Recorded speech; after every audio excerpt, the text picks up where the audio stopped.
হাসপাতালে এক বৃদ্ধ মহিলা চাকরি করত।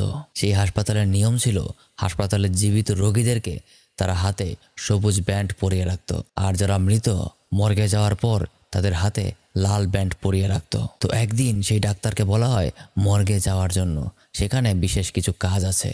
ডাক্তার তার ফাইল কাগজপত্র নিয়ে মর্গের দিকেই যাচ্ছিল। মর্গে যাওয়ার জন্য সে যখন লিফটে উঠতে যায়, লিফটে ওঠার সাথে সাথেই সে দেখতে পায় লিফটের ভেতরে একটা বৃদ্ধ বয়স্ক মহিলা বসে আছে।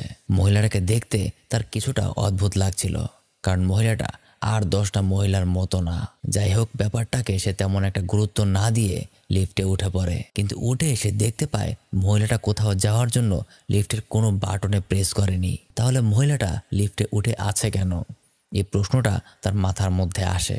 যাই হোক, সে মর্গের কাছাকাছি যখন পৌঁছায় তখন দরজা খোলার সাথে সাথেই সে দেখতে পায় একটা বয়স্ক বৃদ্ধ লোক লিফটের দিকে এগিয়ে আসছে। সেই ডাক্তার 1 সেকেন্ডও চিন্তা না করে সাথে সাথে লিফটটা বন্ধ করে দেয়। তখন ভেতরের মহিলা কিছুটা বিরক্ত হয়ে তাকে জিজ্ঞাসা করে, কি ব্যাপার, লিফটটা বন্ধ করে দিলে কেন? তখন ডাক্তার তাকে বলে, আপনি দেখতে পাননি এই লোকটার হাতে লাল ব্যান্ড পরা ছিল, এর মানে লোকটা মৃত।